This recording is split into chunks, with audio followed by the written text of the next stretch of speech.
Hello दोस्तों, स्वागत है आपके अपने चैनल पीसीएस मेकर पे। मैं मनीष आर्य। फ्रेंड्स, आज आप लोगों के लिए फिर एक प्रैक्टिस टेस्ट लेके आया हूँ। फ्रेंड्स, आज हमारा है वो प्रैक्टिस सेट थर्ड है। तो ये एडिटोरिया का बहुत ही अच्छा प्रैक्टिस टेस्ट है फ्रेंड्स। तो प्लीज़ बने रहिए अपने यूट्यूब चैनल पीसीएस मेकर पे। अगर आपका इसका पीडीएफ चाहते हो तो टेलीग्राम नीचे दिया गया डिस्क्रिप्शन बॉक्स में लिंक है, तो प्लीज़ उसे आप ज्वाइन होकर आप डेली 9 PM में आप टेस्ट दे सकते हैं। तो ठीक है फ्रेंड्स, आज हम देखते हैं एडिटोरिया का प्रैक्टिस टेस्ट थर्ड। तो आज का हमारा फर्स्ट क्वेश्चन है और देखते हैं फर्स्ट क्वेश्चन क्या है। ठीक है, तो बिक्री कर के स्थान पर मूल्य वृद्धि पर कर वैट को भारत में कब लागू किया गया? तो 1 का 20 द राइट आंसर, यानी कि 2005 में। तो फ्रेंड्स, भारत में वैट जो है वो 1 अप्रैल, याद रखिएगा 1 अप्रैल 2005 यानी कि 1 अप्रैल 2005 को लागू किया गया है। सबसे पहले जो वैट लागू करने वाला जो राज्य है, याद रखिएगा हरियाणा, तथा सबसे बाद में जो लागू करने वाला राज्य है यूपी यानी कि उत्तर प्रदेश है। ठीक है, तो ये भी आप लोग याद रखिएगा। अगला क्वेश्चन है आपका सेकेंड नंबर क्वेश्चन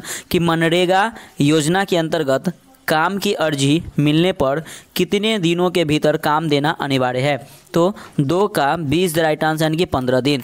तो मनरेगा की शुरुआत याद रखिएगा सबसे पहले कि 2006 में की गई थी। ठीक है, कब की गई? तो 2006 में की गई थी और पहले इनका नाम नरेगा था। ठीक है ना, पहले इसका नाम मनरेगा नहीं नरेगा था। 2009 में इनका नाम बदलकर मनरेगा किया गया। ठीक है, और इस योजना के अंतर्गत काम की अर्जी मिलने पर 15 दिनों के भीतर काम देना अनिवार्य है। वर्ष 2020 में मनरेगा के तहत सर्वाधिक रोजगार देने वाला राज्य कौन है? तो याद रखिएगा यूपी है। तो मनरेगा के तहत सबसे ज़्यादा रोजगार देने वाला राज्य कौन है? तो याद रखिएगा उत्तर प्रदेश है। ठीक है फ्रेंड्स, देखिएगा थोड़ा सा अगला क्वेश्चन आपका थर्ड नंबर कि हरित क्रांति शब्द किसने दिया? तो 3 का सी इज द राइट आंसर, यानी कि विलियम गॉड ने। तो हरित क्रांति शब्द का प्रयोग प्रथम बार विलियम गॉड ने किया था तथा पूरे विश्व में हरित क्रांति का जनक डॉक्टर नॉर्मन बोरलॉग, याद रखिएगा, को माना जाता है। ठीक है, तो ये पूरे विश्व में अगर बात करें तो क्या है नाम? तो नॉर्मन बोरलॉग को माना जाता है हरित क्रांति का जनक। ठीक है, अगला क्वेश्चन देखिएगा आपका 4 नंबर क्वेश्चन है कि अर्थव्यवस्था के दृष्टिकोण से वन तथा मत्स्य किस क्षेत्र के अंतर्गत आते हैं? तो 4 का ए इज द राइट आंसर, यानी कि प्राथमिक क्षेत्र। तो वन, कृषि एवं मत्स्य प्राथमिक क्षेत्र के अंतर्गत आते हैं। ठीक है, तो ये भी आप लोग याद रखिएगा। अगला क्वेश्चन है आपका 5 नंबर क्वेश्चन देखिएगा कि भारतीय लघु उद्योग विकास बैंक का मुख्यालय कहाँ है? तो 5 का सी इज द राइट आंसर, यानी कि लखनऊ। तो भारतीय लघु उद्योग विकास बैंक का मुख्यालय लखनऊ में है। और इसके याद रखिएगा कि भारतीय लघु उद्योग जो विकास बैंक है, इसकी जो स्थापना हुआ था वह 2 अप्रैल 1990 में, यानी कि 1990 में इसकी स्थापना हुई थी। अगला क्वेश्चन है आपका 6 नंबर कि मोल्लेम राष्ट्रीय उद्यान किस राज्य में स्थित है? तो 6 का D is the right answer, यानी कि गोवा में। तो मोल्लेम तथा महावीर राष्ट्रीय उद्यान गोवा में स्थित है। याद रखिएगा मोल्लेम तथा महावीर राष्ट्रीय उद्यान दोनों। ठीक है, अगला क्वेश्चन देखिए फ्रेंड्स, आपका 7 नंबर क्वेश्चन है कि निम्न में से कौन परितंत्र का अजैविक घटक है? तो 7 का जो राइट आंसर क्या हो जाएगा? तो देखिएगा पहला है जल और दूसरा क्या है? वायु। तो ये दोनों जो है वो परितंत्र का अजैविक घटन है। तो right answer option number C आपका सही हो जाएगा। जल, वायु तथा मृदा अजैविक घटक है तथा मनुष्य, जीवाणु, क्लोरेला आदि जैविक घटक है। तो ये भी आप लोग याद रखिएगा। अगला क्वेश्चन है आपका 8 नंबर क्वेश्चन देखिएगा कि निम्न में से कौन दुर्लभ जातियां रेयर स्पीसीज के अंतर्गत आते हैं? तो 8 का राइट आंसर क्या हो जाएगा फ्रेंड्स? देखिएगा तो इसमें से क्या हो जाएगा कि एक होगा शुतुरमुर्ग और दूसरा क्या है? तो हिमचीता। तो right answer option number C हो जाएगा। तो फ्रेंड्स देखिएगा कि शुतुरमुर्ग तथा हिमचीता दुर्लभ जातियों के अंतर्गत आते हैं तथा कस्तूरी मृग, ग्रेट इंडियन बस्टर्ड संकाट पात्र जातिया के अंतर्गत आते हैं। ठीक है, अगला क्वेश्चन देखिएगा आपका 9 नंबर क्वेश्चन है कि विश्व ओजोन दिवस किस तिथि को मनाया जाता है? तो 9 का D is the right answer, यानी कि 16 सितंबर को। तो विश्व ओजोन दिवस प्रतिवर्ष 16 सितंबर को मनाया जाता है तथा विश्व पर्यावरण दिवस याद रखिएगा 5 जून को मनाया जाता है। ठीक है, और इस वर्ष जो ओजोन दिवस की जो थीम है, एग्जाम में आते हैं क्वेश्चन कि ओजोन फॉर लाइफ। ठीक है ना, तो ये है और एक और थीम दिया गया है इसमें, तो 35 years of ozone layer protection. तो ये भी इसका 2 थीम इसमें बताया गया है। ठीक है, अगला क्वेश्चन देखिएगा 10 नंबर कि किस वर्ष अंतरिक्ष आयोग एवं अंतरिक्ष विभाग की स्थापना की गई। तो 10 का सी इज द राइट आंसर, यानी कि 1972 में। तो अंतरिक्ष आयोग एवं अंतरिक्ष विभाग की स्थापना 1972 में की गई थी। तथा अंतरिक्ष कार्यक्रम की शुरुआत, याद रखिएगा, इसके कार्यक्रम की जो शुरुआत हुई थी वो 1962 यानी कि 1962 में किया गया था। ठीक है, और याद रखिएगा एक और मैं पॉइंट बता दे रहा हूँ आपको नोट में, इसरो अगर बात करें इंडियन स्पेस रिसर्च ऑर्गेनाइजेशन की स्थापना याद रखिएगा कब हुआ था, तो 1969 में यानी कि 1969 में किया गया था। और इसके मुख्यालय क्या है, तो बेंगलुरु में इसका हेडक्वार्टर है इसरो का। ठीक है, अगला क्वेश्चन 11 नंबर कि डीएनए में पाई जाने वाली शर्करा है। तो 11 का ए इज द राइट आंसर, यानी कि हेक्सोन। तो डीएनए में हेक्सोन नामक शर्करा पाई जाती है, जबकि आरएनए में जो है वह पेंटोस, याद रखिएगा आरएनए में पेंटोस नामक शर्करा पाई जाती है। ठीक है फ्रेंड्स, नेक्स्ट क्वेश्चन है आपका 12 नंबर कि गोल कृमि एक मानव परजीवी है जो पाया जाता है। तो 12 का सी इज द राइट आंसर, यानी कि क्षुद्रांत्र में। तो फ्रेंड्स देखिएगा कि गोल कृमि या सूत्रकृमि एक पोषणीय मानव परजीवी है जो क्षुद्रांत में पाया जाता है। इसकी संख्या अधिक होने पर पेट में दर्द होने लगता है, भूख मर जाती है तथा जो है आपका जो बहुत सारे रोग, इसमें घबराहट ये सब उत्पन्न होने लगते हैं इसी के कारण। ठीक है, अगला क्वेश्चन है आपका 13 नंबर कि टिटनेस का कारण है।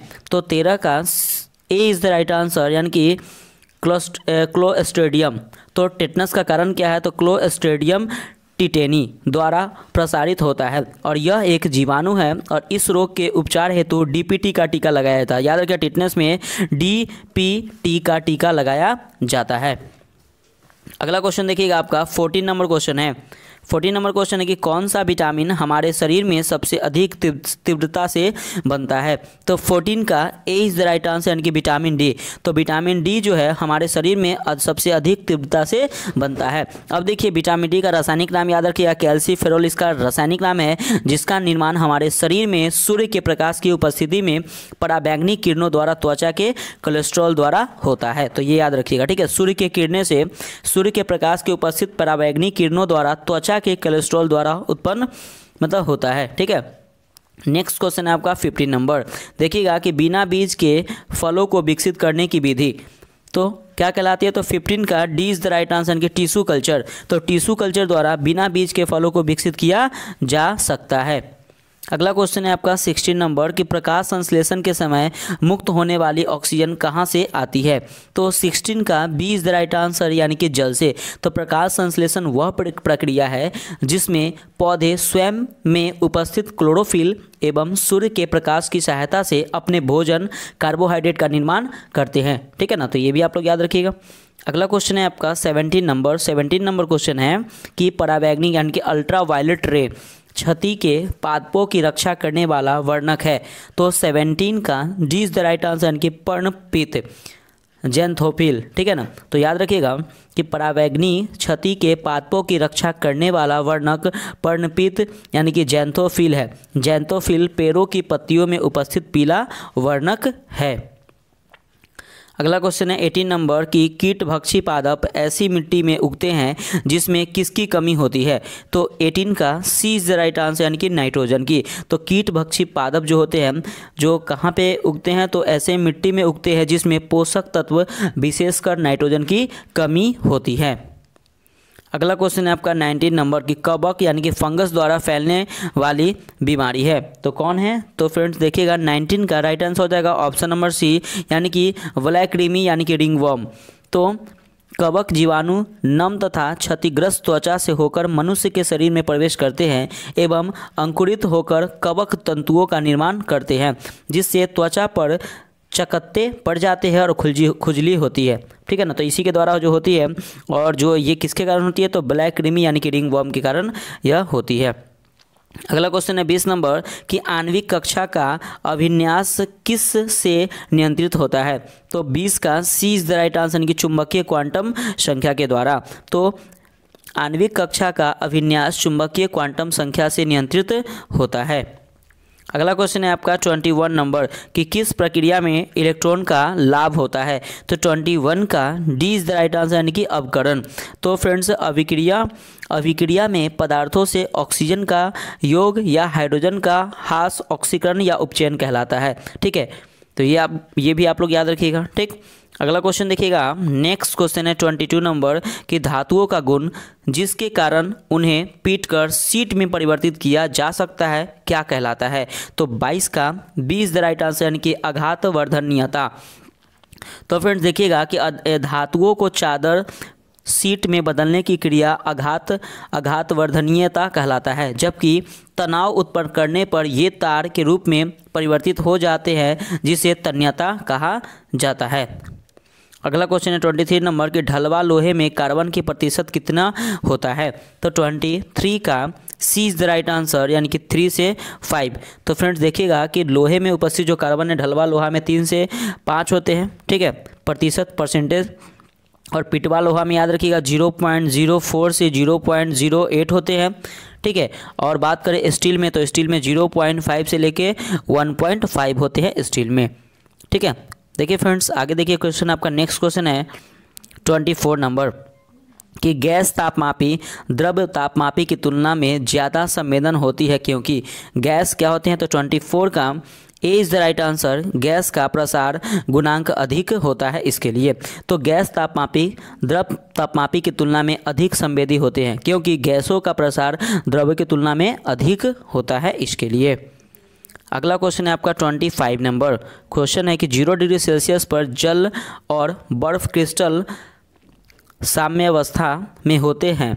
जब इस प्रणाली पर दाब प्रयुक्त किया जाता है तब इस पर क्या प्रभाव पड़ता है।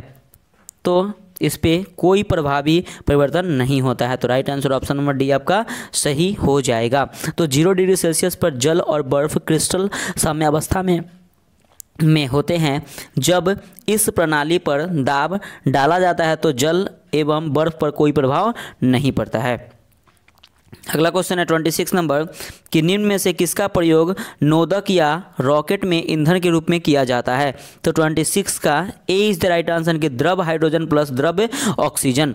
तो फ्रेंड्स रॉकेट में ईंधन के रूप में द्रव हाइड्रोजन एवं द्रव ऑक्सीजन का प्रयोग किया जाता है। अगला क्वेश्चन है 27 नंबर कि न्यूक्लियर त्रिज्या को अभिव्यक्त करने वाला सबसे उपयुक्त यूनिट क्या होता है। तो 27 का B is the right answer यानी कि फर्मी। तो न्यूक्लियर त्रिज्या को अभिव्यक्त करने के लिए सबसे उपयुक्त यूनिट फर्मी होता है, जबकि परमाणु त्रिज्या की माप एंगस्ट्रम में किया जाता है, ठीक है, एंगस्ट्रम याद रखिएगा। अगला क्वेश्चन है आपका 28 नंबर की कौन सी अभिक्रिया गैस यौगिक बना सकती है। तो 28 का D is the right answer यानी कि जीनॉन। तो जीनॉन का आयन विभव कम होने के कारण विशेष परिस्थितियों में फ्लोरीन व ऑक्सीजन के साथ साथ क्रिया करके रासायनिक यौगिक बनाते हैं। तो याद रखिएगा कि जो यौगिक है जो कौन, तो जीनॉन बनाते हैं। अगला क्वेश्चन है 29 नंबर कि दो निकायों के बीच ऊष्मा के प्रभाव की दशा निर्भर करती है। तो किस पे निर्भर करती है। तो उनके अपने अपने तापमान पर। तो 29 का D is the right answer यानी कि दो निकायों के बीच ऊष्मा के प्रभाव की दिशा निर्भर करती है तो उनके अपने अपने तापमान पर।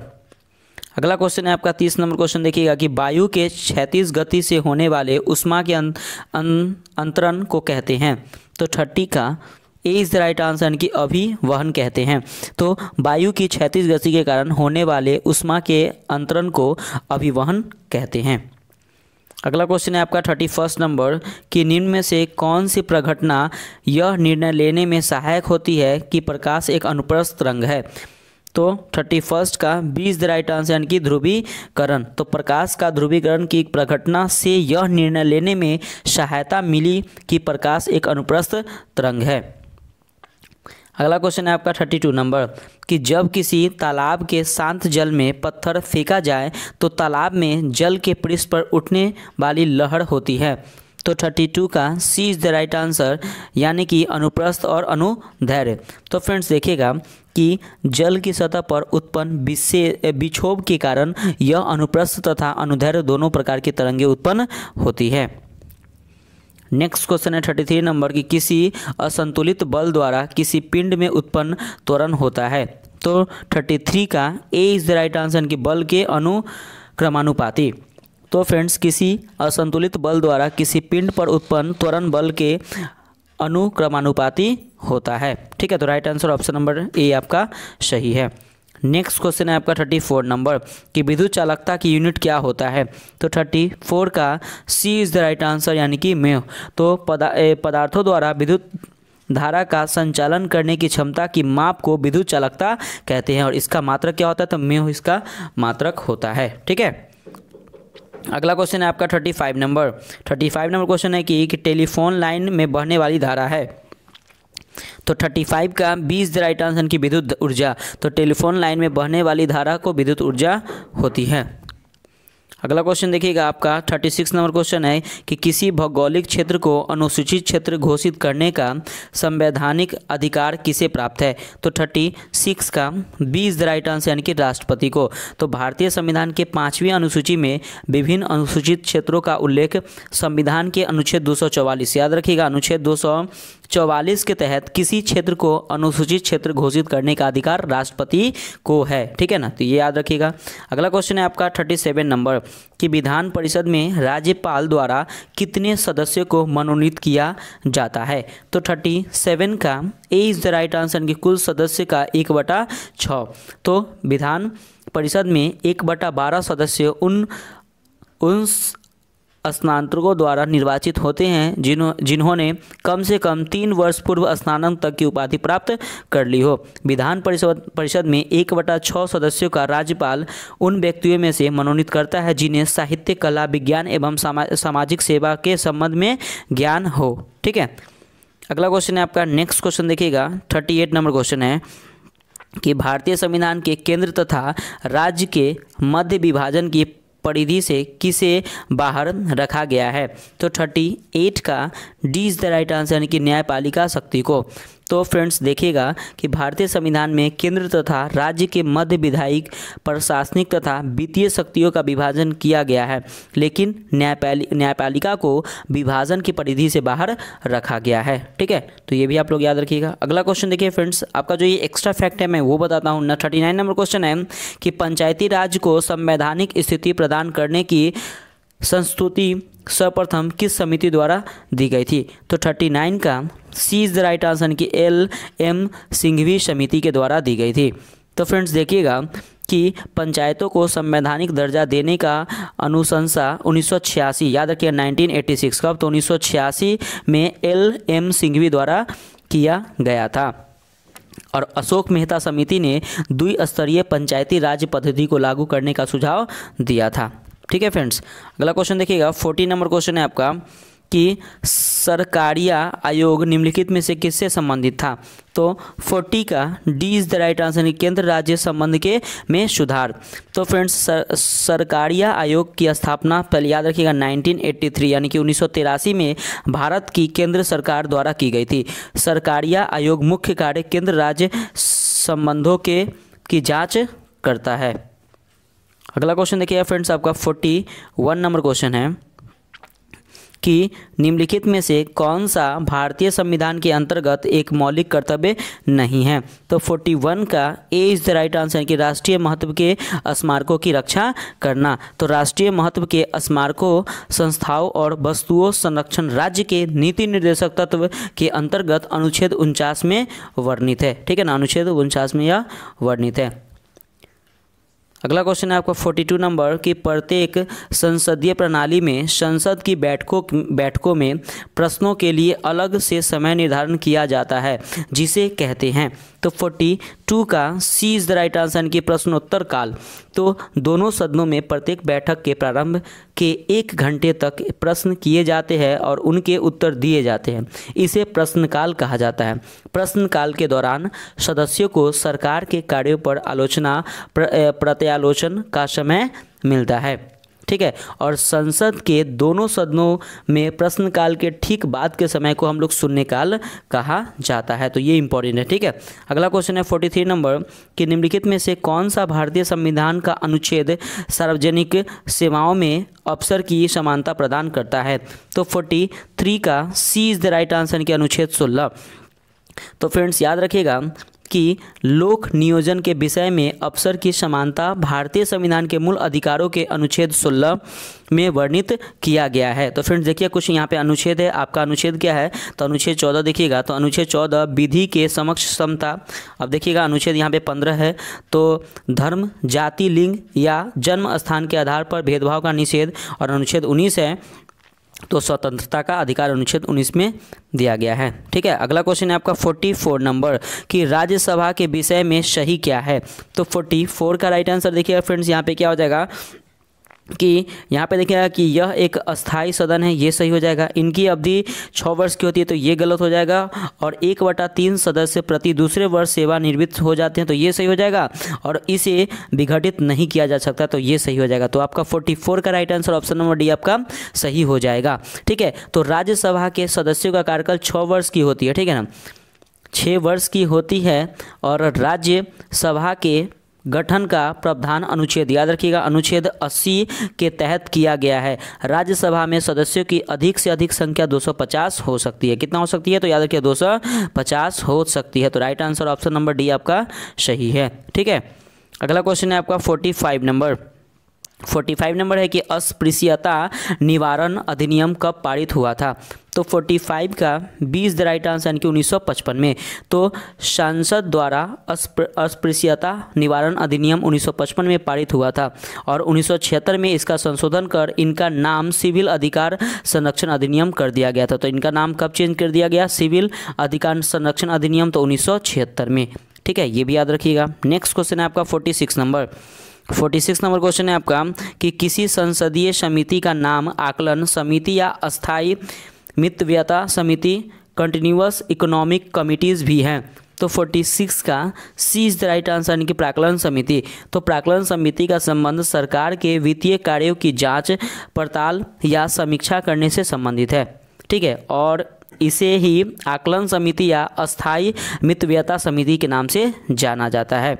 अगला क्वेश्चन है आपका 47 नंबर। 47 नंबर क्वेश्चन है क्या पर्वतीय स्लोपों हिल स्लोप्स पर मृदा अपरदन को किस प्रकार नियंत्रित किया जा सकता है। तो 47 का D is the right answer यानी कि समोच्च रेखीय जुताई। तो पर्वतीय ढलानों पर मृदा अपरदन के ढाल को काटकर सीढ़ीनुमा खेत बनाकर और समोच्च रेखीय जुताई करके नियंत्रित किया जा सकता है। किसके द्वारा, तो समोच्च रेखीय जुताई के द्वारा। अगला क्वेश्चन है आपका 48 नंबर कि निम्नलिखित में से किस वैज्ञानिक ने यह बताया है कि सूर्य के चारों ओर प्रत्येक नक्षत्र का मार्ग दीर्घवृत्ताकार है। तो 48 का सी इज द राइट आंसर कि कैप्लर ने। तो कैप्लर ने यह सिद्ध किया है कि सूर्य के चारों ओर प्रत्येक नक्षत्र का मार्ग दीर्घवृत्ताकार है। ठीक है, और निकोलस कोपरनिकस के द्वारा सूर्य केंद्रीय सिद्धांत दिया गया है, जिसमें यह बताया गया है कि सूर्य ब्रह्मांड केंद्र के स्थित है और ये एवं ग्रह उसकी परिक्रमा करते हैं। अगला क्वेश्चन है आपका फ्रेंड्स 49 नंबर। 49 नंबर क्वेश्चन देखिएगा कि हम सदैव चंद्रमा के एक ही पृष्ठ को देखते हैं क्योंकि। तो क्यों देखते हैं, तो 49 का B is the right answer क्योंकि यह पृथ्वी के चक्कर लगाने और अपनी धुरी पर घूमने में एक समान समय लेता है। तो पृथ्वी चंद्रमा की परिक्रमा लगभग 27 दिन 8 घंटे में पूरा करता है और इतने ही समय में अपने अक्ष पर एक घूर्णन करता है। यही कारण है कि चंद्रमा का सदैव एक ही भाग दिखाई देता है। ठीक है, देखिएगा फ्रेंड्स, नेक्स्ट है आपका 50 नंबर क्वेश्चन कि भूमध्य रेखा निम्नलिखित में से किस देश से होकर नहीं गुजरती है। तो 50 का A is the right answer यानी कि मैक्सिको। तो भूमध्य रेखा मैक्सिको से होकर नहीं गुजरती है। भूमध्य रेखा Congo, Kenya, Indonesia, Brazil, Somalia, Colombia तथा मालदीव आदि देशों से होकर गुजरती है। ठीक है फ्रेंड्स, 51 नंबर क्वेश्चन देखिएगा। क्वेश्चन है क्या कि कंटूर वे काल्पनिक रेखाएं हैं जो दर्शाते हैं। तो 51 का सी इज़ द राइट आंसर यानी कि बराबर ऊंचाई वाले क्षेत्र को। तो फ्रेंड्स देखिएगा कि दो समान ऊंचाई वाले स्थलों को मिलाने वाली काल्पनिक रेखा को समोच्च रेखा कहते हैं। ठीक है, अगला क्वेश्चन देखिएगा आपका नेक्स्ट क्वेश्चन है 52 नंबर कि निम्नलिखित में से कौन अनवीकरणीय ऊर्जा यानी कि नॉन रिन्यूएबल एनर्जी का स्रोत है। तो कौन है, तो 52 का राइट आंसर हो जाएगा ऑप्शन नंबर यानी कि इनमें से सभी। तो कोयला हो गया, प्राकृतिक गैस हो गया और परमाणु ऊर्जा, ये जितने भी है ये सभी भी फ्रेंड्स आपका क्या है, तो अनवीकरणीय ऊर्जा है। ठीक है, तो देखिए फ्रेंड्स कि जब किसी ऊर्जा स्रोत का उपयोग दोबारा न किया जा सके तथा उसकी उपलब्धता सीमित हो तो ऐसे स्रोत को प्राप्त ऊर्जा को अनवीकरणीय ऊर्जा कहते हैं। ठीक है, पेट्रोलियम हो गया, ये सब जो है आपका अनवीकरणीय ऊर्जा है। अगला क्वेश्चन देखिएगा आपका 53 नंबर क्वेश्चन है कि सूची 1 को सूची 2 में सम्मिलित करें। तो देखिए फ्रेंड्स आपका पहला है गुरु महिषनी, ठीक है, उसके है तलचर, जादूगोरा और जावर। तो देखिए फ्रेंड्स ये कहाँ पे किससे संबंधित है, तो देखिएगा 53 का जो क्या हो जाएगा, तो पहला है आपका गुरु महिषानी। तो यहाँ पे जो है वो सबसे ज़्यादा मतलब यहाँ पे क्या होता है, तो गुरु महिषानी में लौह अयस्क है। ठीक है, आगे देखिएगा तलचर। तो तलचर देखिएगा, तलचर जो है जिसको तालचेर कहते हैं, तालचेर जो है वो कहाँ पे है, तो कोयला मतलब तालचेर में सबसे ज़्यादा क्या होता है, तो कोयला होता है। और जादूगोरा, तो जादूगोरा में क्या है, तो यूरेनियम की होती है। और जावर क्या है, तो सीसा। तो फ्रेंड्स आपका जो 53 का जो राइट आंसर हो जाएगा ऑप्शन नंबर ए आपका सही हो जाएगा। ठीक है, तो इसको आप लोग मैच कर लीजिएगा। अगला क्वेश्चन देखिएगा 54 नंबर क्वेश्चन है आपका कि अंडमान निकोबार द्वीप में गद्दीदार चोटी यानी कि सैडल पीक कहाँ स्थित है। तो 54 का D is the right answer यानी कि उत्तरी अंडमान में। तो फ्रेंड्स देखिएगा कि अंडमान एवं निकोबार द्वीप समूह के उत्तरी अंडमान में स्थित सैडल पीक यहाँ की सर्वोच्च चोटी है। ठीक है, अगला क्वेश्चन है 55 नंबर कि इंदिरा गांधी नहर को किन नदियों से पानी मिलता है। तो 55 का सी इज द राइट आंसर कि सतलज और ब्यास नदी से। तो इंदिरा गांधी नहर भारत की सबसे बड़ी सिंचाई नहर है। यह पंजाब में ब्यास तथा सतलज नदी के संगम पर बने हरिके बैराज से निकाली गई है। ठीक है, अगला क्वेश्चन है आपका 56 नंबर क्वेश्चन है आपका कि भारत की जनगणना 2011 के अनुसार सर्वाधिक जनसंख्या वृद्धि वाला राज्य कौन सा है। तो 56 का B is the right answer यानी कि मेघालय। तो फ्रेंड्स देखिएगा कि मेघालय जो है वह सर्वाधिक जनसंख्या वृद्धि वाला राज्य है। यहाँ पे वृद्धि जनसंख्या दर कितना है, तो 27.9%।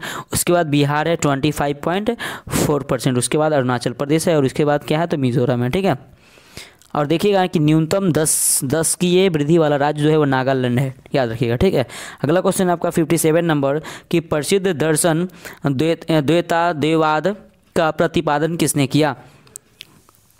द्वैतवाद का प्रतिपादन किसने किया। तो 57 का B is the right answer यानी कि निम्काचार्य ने। तो फ्रेंड्स देखिएगा कि प्रसिद्ध दर्शन द्वैतवाद का प्रतिपादन निम्काचार्य ने किया था। ठीक है, अगला क्वेश्चन है आपका 58 नंबर कि वह पहला शासक कौन था जिसने भूमि को नापकर लगान वसूल करना आरंभ किया था। तो 58 का A is the right answer यानी कि अलाउद्दीन खिलजी ने। तो अलाउद्दीन खिलजी पहला शासक था जिसने भूमि नापकर लगान वसूलना शुरू किया था। इसके समय लगान पैदावार का 1/2 भाग था, वह लगान को गल्ले के रूप में लेता था। ठीक है ना। अगला क्वेश्चन है आपका 59 नंबर कि सल्तनत युग का अकबर किसे कहा जाता है। तो 59 का D is the right answer यानी कि फिरोज शाह तुगलक को। तो फिरोज शाह तुगलक को सल्तनत काल का अकबर की संज्ञा दी गई थी। यह जो हुआ था याद रखिएगा 1351 यानी कि 1351 में दिल्ली सल्तनत का सुल्तान बना और यह मोहम्मद बिन तुगलक का चचेरा भाई था। ठीक है, अगला क्वेश्चन है 60 नंबर कि विजयनगर साम्राज्य में व्यापारियों के प्रमुख समुदाय को क्या कहा जाता है। तो 60 का B is the right answer यानी कि सेट्टी। तो फ्रेंड्स देखिएगा कि विजयनगर साम्राज्य की स्थापना सबसे पहले याद रखिएगा तो 1336 ईस्वी में हरियर एवं बुक्का नामक बंधुओं ने की थी और इस साम्राज्य में व्यापारियों के प्रमुख समुदाय को सेट्टी कहा जाता है।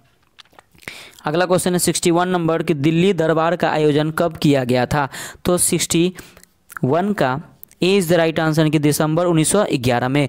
तो फ्रेंड्स दिल्ली दरबार का आयोजन दिसंबर 1911 में वायसराय लॉर्ड हार्डिंग द्वितीय के शासनकाल में किया गया था और ब्रिटिश सम्राट जॉर्ज पंचम तथा महारानी विलियम मेरी को भारत के आगमन पर स्वागत हेतु यह आयोजन किया गया था। अगला क्वेश्चन है आपका 62 नंबर कि असहयोग आंदोलन चलाने का प्रस्ताव किस कांग्रेस अधिवेशन में पारित किया गया था। तो 62 का सी इज द राइट आंसर, यानी कि नागपुर अधिवेशन में। तो 1920 में नागपुर के कांग्रेस अधिवेशन में असहयोग आंदोलन को चलाने का प्रस्ताव पारित किया गया था।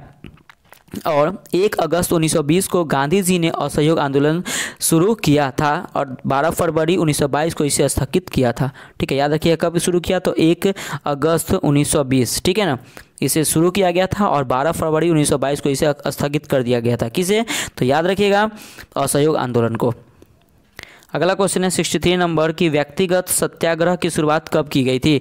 तो 63 का B is the right answer कि 17 अक्टूबर 1940 को। तो फ्रेंड्स देखिएगा कि व्यक्तिगत सत्याग्रह की शुरुआत 17 अक्टूबर 1940 को महाराष्ट्र के पवनार आश्रम में किया गया था। ठीक है, और गांधी जी ने प्रथम सत्याग्रही के रूप में विनोबा भावे को मनोनीत किया था।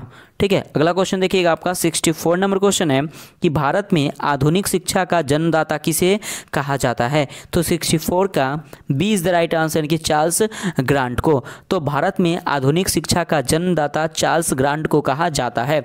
शिक्षा संबंधित वुड डिस्पैच को 1854 में लागू किया गया था। कब लागू किया गया था, तो 1854 में, यानी कि 1854 में इसे लागू किया गया था। नेक्स्ट क्वेश्चन है 65 नंबर कि गांधी जी ने नवजीवन पत्रिका किस भाषा में प्रकाशित की थी। तो 65 का B is the right answer, यानी कि गुजराती में। तो देखिएगा फ्रेंड्स कि गांधी जी ने नवजीवन पत्रिका प्रकाशित की है, यह पत्रिका गुजराती भाषा में प्रकाशित हुई थी। ठीक है, अगला क्वेश्चन देखिएगा 66 नंबर क्वेश्चन है आपका कि निम्न में से कौन सही सुमेलित है। तो इसमें से मैच करना है कि इसमें कौन सही है। तो देखिए फ्रेंड्स, पहला है आपका ली कमीशन। तो ली कमीशन की स्थापना 1922 नहीं हुआ था, 1923, यानी कि 1923 में 1923 में इसकी स्थापना हुआ था। ठीक है, आगे देखिएगा नेक्स्ट है आपका हंटर कमीशन। तो हंटर कमीशन 1882, ये सही है। और स्ट्रेंची कमीशन 1800। तो फ्रेंड्स देखिएगा ये स्ट्रेंची कमीशन जो है वो 1878 से लेके, ठीक है, 1880 होगा, यहाँ पे 88 गलत है। और रेल कमीशन जो था वो 1903 नहीं फ्रेंड्स, 1902 आपका राइट आंसर हो जाएगा। ठीक है, तो देखिएगा इसका राइट आंसर क्या हो जाएगा, तो ऑप्शन नंबर बी आपका सही है। ठीक है, मतलब ये आपका सही है, बाकी आपका जो जितने भी थे ऑप्शन गलत थे। अगला क्वेश्चन है 67 नंबर कि करम शाह तथा टीपू मीर ने निम्न में से किस विद्रोह का नेतृत्व किया था। तो 67 का B is the right answer, यानी कि पागलपंथी विद्रोह का। तो कमर शाह तथा टीपू मीर ने पागलपंथी विद्रोह का नेतृत्व प्रदान किया था। यह विद्रोह 1800, याद रखिएगा 1813 से 31 ईस्वी में हुआ था। 1813 से 31 ईस्वी में हुआ था। तथा इस विद्रोह से प्रभावित क्षेत्र सबसे ज़्यादा कौन प्रभावित हुआ था, तो इस क्षेत्र से सबसे ज़्यादा बंगाल प्रभावित हुआ था इस विद्रोह से। ठीक है, अगला क्वेश्चन देखिएगा फ्रेंड्स आपका 68 नंबर क्वेश्चन है। 68 नंबर क्वेश्चन है कि बंगाल में द्वैत शासन कब लागू किया गया था। तो 68 का ए इज द राइट आंसर कि 1765 ईस्वी में।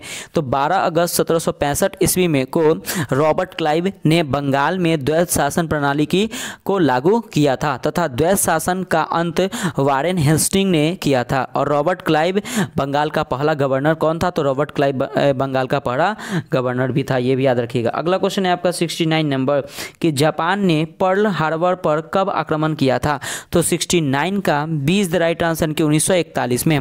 तो 7 दिसंबर 1941 को जापान ने पर्ल हार्बर पर आक्रमण किया था। और 6 अगस्त 1945 को अमेरिका ने हिरोशिमा पर और 9 अगस्त 1945 को नागासाकी पर आक्रमण किया था। तो ये बहुत इंपॉर्टेंट है। ठीक है, अगला क्वेश्चन है आपका 70 नंबर कि साहित्य के क्षेत्र में वर्ष 2020 के बुकर पुरस्कार किसे प्रदान किया गया। तो 70 का राइट आंसर हो जाएगा ऑप्शन नंबर, यानी कि डगलस स्टुअर्ट को। तो बुकर पुरस्कार 2020 डगलस स्टुअर्ट को उपन्यास सुग्गी बेन के लिए दिया गया। डगलस स्टुअर्ट्स स्कॉटिश अमेरिकी फैशन डिजाइनर हैं। अगला क्वेश्चन है आपका 71 नंबर कि निम्न में से किस मंत्रालय द्वारा स्वामित्व योजना की शुरुआत की गई। तो 71 का B is the right answer कि पंचायती राज्य मंत्रालय के द्वारा स्वामित्व योजना ग्रामीण क्षेत्रों में भू संपत्ति के मालिक को उनकी अपनी भू संपत्ति के स्वामित्व को दर्शाने वाले संपत्ति कार्ड का वितरण इस योजना के तहत किया जाएगा। ठीक है, अगला क्वेश्चन है आपका 72 नंबर क्वेश्चन देखिएगा कि उमंग मोबाइल ऐप का का अंतर्राष्ट्रीय संस्करण निम्न में से किस मंत्री ने लॉन्च की? तो 72 का सी इज द राइट आंसर की रविशंकर प्रसाद ने। तो उमंग ऐप का अंतर्राष्ट्रीय संस्करण रविशंकर प्रसाद द्वारा लॉन्च किया गया। इसका मुख्य उद्देश्य है कि भारतीय अंतर्राष्ट्रीय छात्रों NRI और भारतीय पर्यटकों को विदेशों में भारत सरकार की सेवाओं को लाभ उठाने में मदद करेगा। अगला क्वेश्चन है आपका 73 नंबर की हाल ही में अंगरीता शेरपा का निधन हो गया, वे किस क्षेत्र से विख्यात संबंधित थे? तो 73 का D is the right answer की पर्वतारोही थे। तो माउंट एवरेस्ट पर ऑक्सीजन सिलेंडर के बिना 10 बार सफलतापूर्वक चढ़ाई करने वाले नेपाल के प्रसिद्ध पर्वतारोही अंगरीपा शेरपा का काठमांडू में निधन हो गया। उन्हें हिम तेंदुआ के नाम से भी जाना जाता था। ठीक है, अगला क्वेश्चन है आपका 74 नंबर की भारतीय सेना और महाराष्ट्र पुलिस ने लुलन नगर में किस नाम से आतंकवाद विरोधी अभ्यास का आयोजन किया? तो 74 का ए इज द राइट आंसर की सुरक्षा कवच। तो भारतीय सेना और महाराष्ट्र पुलिस दोनों के बीच सुरक्षा कवच नामक एक संयुक्त अभ्यास हुआ था। अगला क्वेश्चन है आपका 75 नंबर। 75 नंबर क्वेश्चन देखिए कि भारत के किस राज्य में छात्रों को स्कूट ने किट वितरित करने के लिए जगन्नाथ विद्या कानुका योजना की शुरुआत की है? तो 75 का B is the right answer की महाराष्ट्र ने। तो आंध्र प्रदेश के मुख्यमंत्री VYS जगन मोहन रेड्डी ने राज्य के गरीब बच्चों के बीच स्कूल किट वितरित करने के लिए जगन्नाथ विद्या कानुका नामक एक नई योजना की शुरुआत की है। तो फ्रेंड्स याद रखिएगा, राइट आंसर इसका ऑप्शन नंबर बी नहीं, ऑप्शन नंबर डी होगा, यानी कि सॉरी आंध्र प्रदेश होगा। ठीक है, तो राइट आंसर इसका क्या हो जाएगा? तो ऑप्शन नंबर डी आपका सही हो जाएगा, आंध्र प्रदेश। ठीक है, अगला क्वेश्चन है आपका 76 नंबर कि हाल ही में किस IIT संस्था ने कोविड-19 जांच के लिए कोविरैप नामक डायग्नोस्टिक किट विकसित की है? तो 76 का B is the right answer की IIT खड़गपुर। तो IIT खड़गपुर के शोधकर्ताओं ने कोविड-19 संक्रमण का पता लगाने के लिए एक सस्ती रैपिड डायग्नोस्टिक डिवाइस कोविरैप विकसित की है। याद रखिए क्या है? तो कोविरैप विकसित की है। अगला क्वेश्चन है आपका 77 नंबर के हाल ही में उत्तर प्रदेश के किस जिला या जनपद के मशहूर मूर्तिकला टेराकोटा को GI टैग मिला है? तो 77 का सी इज द राइट आंसर की गोरखपुर को। तो प्रसिद्ध गोरखपुर टेराकोटा कला को GI टैग मिला है। यह उत्तर प्रदेश के गोरखपुर जिले के भट्ट क्षेत्र में पाए जाने वाला विशेष प्रकार की मिट्टी से बनाई जाती है। ठीक है, अगला क्वेश्चन है आपका 78 नंबर कि वन क्षेत्र में सर्वाधिक वृद्धि करने वाला राज्य निम्नलिखित में से कौन सा है? तो 78 का B is the right answer की कर्नाटक है। तो भारतीय वन सर्वेक्षण द्वारा तैयार वन क्षेत्र की स्थिति रिपोर्ट 2019-16 के अनुसार वन क्षेत्र में सर्वाधिक वृद्धि करने वाला राज्य क्रमशः कर्नाटक हो गया, उसके बाद आंध्र प्रदेश, उसके बाद केरल है। और यह रिपोर्ट जो होता है प्रत्येक 2 वर्षों में जारी किया जाता है। अगला क्वेश्चन है 79 नंबर कि एशियाई खेल 2022 का आयोजन कहाँ किया जाएगा? तो 79 का B is the right answer की हांगझू चाइना में। तो एशियाई खेल 2022 का आयोजन हांगझाओ चीन में होगा, जिसके शुभंकर जो है वो कांगकोग और लियन और चेन है। याद रखिएगा जिसके शुभंकर कौन है? तो कांगकोग, लियन और चेन है, ये इंपॉर्टेंट है। ठीक है, और अगला क्वेश्चन है आपका 80 नंबर क्वेश्चन देखिएगा कि कीवी फल के लिए जैविक प्रमाणीकरण पाने वाला देश का पहला राज्य बन गया है। तो 80 का ए इज द राइट आंसर कि अरुणाचल प्रदेश। तो फ्रेंड्स देखिएगा कि अरुणाचल प्रदेश कीवी फल के लिए जैविक प्रमाणीकरण पाने वाला देश का पहला राज्य बन गया है। ठीक है, और कीवी फल को अरुणाचल प्रदेश में अंतेरी कहा जाता है। ठीक है, 81 नंबर क्वेश्चन देखिएगा फ्रेंड्स। 80 नंबर 1 क्वेश्चन है क्या कि किस राज्य में भारत की पहली सौर ऊर्जा से चलने वाली ट्रेन का उद्घाटन किया गया? तो 81 का B is the right answer यानी कि केरल। तो फ्रेंड्स बेल्ली केरल में भारत की पहली सौर ऊर्जा से चलने वाली ट्रेन का उद्घाटन किया गया। यह 3 बोगियों वाली छोटी ट्रेन है जो 2.5 किलोमीटर की दूरी तय करेगी। अगला क्वेश्चन है आपका 82 नंबर कि राफेल फाइटर एयरक्राफ्ट को किस वायुसेना स्टेशन पर औपचारिक रूप से भारतीय वायुसेना में सम्मिलित किया गया? तो 82 का ए इज द राइट आंसर यानी कि अम्बाला। तो भारत द्वारा फ्रांस से डील किए गए 36 राफेल विमानों में से 5 राफेल भारत के अंबाला यानी कि हरियाणा एयरफोर्स कैंप में पहुंचे हैं। राफेल विमान फ्रांस की डेसाल्ट कंपनी द्वारा निर्मित है। राफेल लड़ाकू विमान लड़ने वाली शिवांगी सिंह वाराणसी भारत की पहली महिला फाइटर पायलट बन गई है। तो ये इंपॉर्टेंट है, ठीक है। अगला क्वेश्चन देखिएगा, 83 नंबर क्वेश्चन है आपका कि हाल ही में चर्चा में रहा सहतूत बांध भारत सरकार द्वारा किस देश में निर्माण करने की घोषणा की? तो 83 का D is the right answer यानी कि अफगानिस्तान। तो भारत सरकार ने हाल ही में अफगानिस्तान में मैदान नदी पर सहतूत बांध का निर्माण करने की घोषणा की। भारत से स्थलीय सीमा साझा करने वाले सभी देशों में अफगानिस्तान सबसे छोटा सीमा साझा करने वाला देश है। अगला क्वेश्चन देखिए फ्रेंड्स, आपका नेक्स्ट है 84 नंबर क्वेश्चन कि पहला ग्लोबल सिनेमा फेस्टिवल 2020 का आयोजन कहाँ किया गया? तो 84 का D is the right answer यानी कि सिक्किम में। तो पहला ग्लोबल सिनेमा फेस्टिवल 2020 का आयोजन सिक्किम में किया गया। सिक्किम के मुख्यमंत्री प्रेम सिंह तमांग ने इस फेस्टिवल का उद्घाटन किया। इसका आयोजन सिक्किम सरकार, भारत सरकार तथा सिक्किम फिल्म कोऑपरेटिव सोसाइटी के सहयोग से फिल्म फेडरेशन ऑफ इंडिया द्वारा दिया गया। अगला क्वेश्चन है आपका 85 नंबर कि अमेरिकी राष्ट्रपति चुनाव में डेमोक्रेटिक पार्टी का चुनाव चिन्ह है। तो 85 का B is the right answer यानी कि गधा। तो हाल ही में अमेरिकी राष्ट्रपति चुनाव में डेमोक्रेटिक पार्टी का चुनाव चिन्ह गधा है, ठीक है। और नवनिर्मित राष्ट्रपति जो बाइडेन डेमोक्रेटिक पार्टी के उम्मीदवार थे, जबकि डोनाल्ड ट्रंप रिपब्लिक पार्टी के उम्मीदवार थे, ठीक है। ये आप लोग याद रखिएगा। नेक्स्ट क्वेश्चन है आपका 86 नंबर कि हाल ही में भारत के सबसे लंबे सिंगल लेन मोटरवेल सस्पेंशन ब्रिज का उद्घाटन कहाँ किया गया? तो 86 का D is the right answer यानी कि उत्तराखंड में। तो उत्तराखंड के टिहरी गढ़वाल जिले में भारत के सबसे लंबे single lane motorable suspension bridge का उद्घाटन मुख्यमंत्री त्रिवेंद्र सिंह रावत ने किया। यह पुल टिहरी झील पर स्थित है जिसकी लंबाई है 725 मीटर। याद रखिएगा इसकी लंबाई कितनी है? तो 725 मीटर इसकी लंबाई है। अगला क्वेश्चन है आपका 87 नंबर कि रेलवे बोर्ड के नए अध्यक्ष कौन बने? तो 87 का B is the right answer यानी कि सुनीत शर्मा। तो रेलवे बोर्ड के नए अध्यक्ष जनवरी 2021 में सुनीत शर्मा बने और इन्होंने वी के यादव का स्थान लिया, यानी कि विनोद कुमार यादव का स्थान इन्होंने लिया है। अगला क्वेश्चन है 88 नंबर कि डेनिस सिमगल किस देश के प्रधानमंत्री है?